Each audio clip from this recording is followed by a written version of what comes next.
Bonjour! Aujourd'hui, je vais vous parler du diabète. Je vais essayer de vous expliquer comment fonctionne le diabète de façon claire et simple pour que vous puissiez comprendre et les complications que vous risquez en ayant le diabète.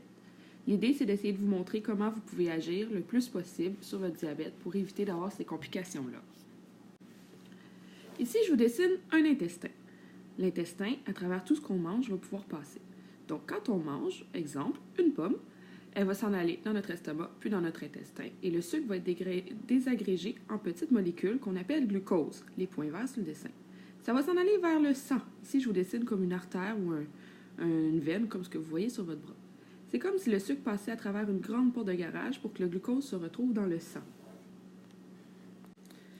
Notre corps, il est constitué de millions de cellules. Les cellules de muscles, les cellules de cerveau, les cellules de reins. Les cellules ont besoin d'énergie pour fonctionner. L'énergie, c'est le glucose. C'est ce qui permet aux cellules de fonctionner. Pour que le glucose puisse rentrer dans la cellule, si entre l'intestin et le sang, c'était comme une grande porte de garage, entre le sang et les cellules, comme les cellules de muscle par exemple, ça prend une clé. C'est fermé à double tour. Cette clé-là, c'est le pancréas qui la fournit. On appelle ça de l'insuline. L'insuline vient dans le sang et se loge sur la clé pour ouvrir la porte et permettre au sucre de rentrer dans la cellule. À ce moment-là, le sucre fournit l'énergie à la cellule qui a besoin. Vous comme moi, c'est pareil. Une fois qu'on a notre sucre, on fonctionne et on a besoin d'insuline. Dans les cas diabétiques, le problème, c'est que la serrure, elle a changé de forme. Souvent, même si la serrure et que la clé vient s'y mettre, c'est pas la bonne clé pour la serrure. Donc, l'insuline ne parvient pas à ouvrir la porte et le glucose ne rentre pas dans la cellule.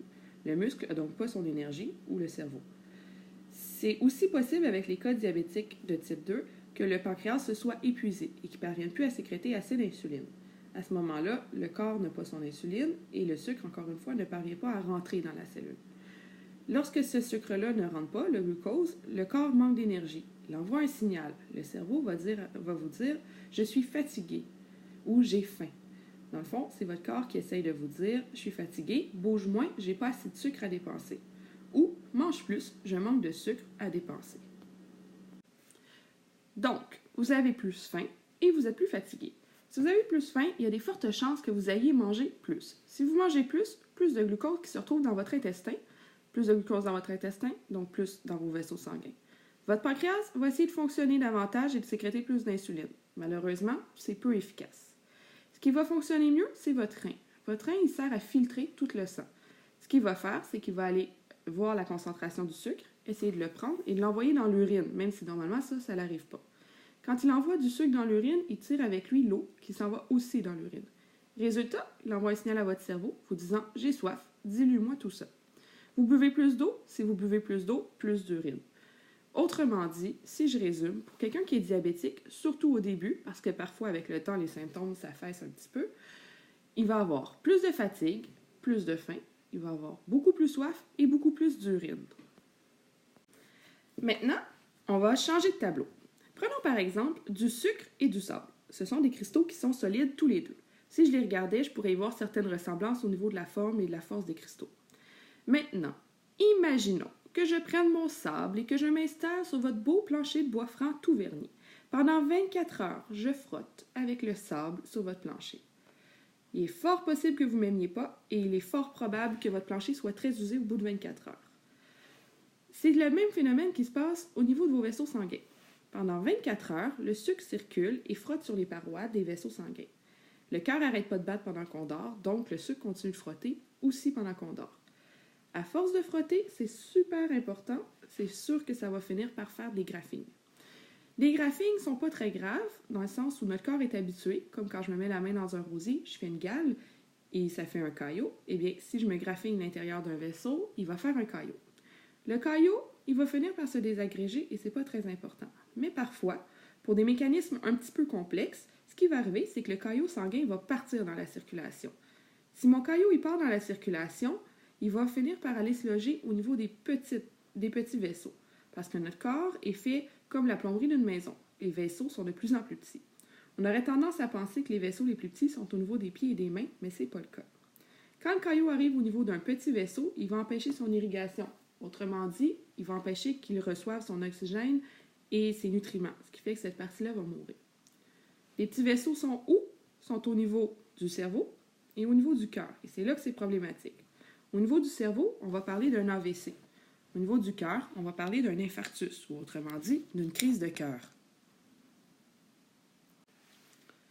Aussi, le surplus de glucose dans le sang, ça peut irriter les nerfs.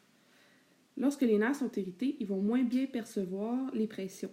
Exemple, vous pourriez marcher sur une broche ou un clou et pas le sentir. En plus de ne pas le sentir, le corps a de la difficulté à guérir parce que le sang est moins efficace pour guérir les plaies. Ce qui peut faire que ça peut mener à une amputation au niveau du pied ou d'un orteil ou d'une jambe. Aussi, je vous ai parlé tout à l'heure que les reins essayaient de filtrer tout ça. C'est pas normal qu'ils aient à disposer d'autant de sucre dans le sang. Ce qui peut faire que les reins peuvent s'épuiser et avoir de la difficulté à fonctionner et mener à de l'insuffisance rénale. Autrement dit, il se pourrait que dans les complications, vous ayez besoin d'aller en hémodialyse ou d'avoir des dialyses pour remplacer les reins et filtrer à leur place. Au niveau des yeux, la tache noire qu'on a au milieu de l'œil, la pupille, en fait, c'est un trou. Ça sert à laisser passer la lumière. Ça sert à ce que la lumière passe et elle aille se refléter au fond de l'œil. Si je vous dessine l'œil de côté ici, la lumière passe, va dans le fond. Le problème avec le diabète, c'est que les vaisseaux sanguins étant pas efficaces à cause du surplus de sucre, le corps dit « Oh, moi j'aime pas ça, qu'il n'y ait pas de lumière qui puisse passer ». Alors il crée des vaisseaux et d'autres vaisseaux et encore des vaisseaux sanguins de plus. Résultat, les vaisseaux sanguins vont empêcher la lumière de passer. Comment on gère le diabète? En fait, on essaie de gérer ça en ajustant le sucre qui rentre et le sucre qui sort. Aussi, on peut donner des médicaments qui, eux, vont servir à aller gérer ce qui se passe au niveau du corps. Les médicaments vont agir dans le corps, mais ce qui est le plus efficace, c'est de contrôler le sucre qui rentre par l'alimentation et le sucre qui sort par l'activité physique. Donc, c'est ce qui va compléter notre présentation pour le diabète. Dans la prochaine présentation, vous aurez l'explication sur les méthodes par l'alimentation, l'exercice et autres qui sont le plus efficaces pour vous aider à contrôler le taux de sucre dans votre sang. Merci, à bientôt!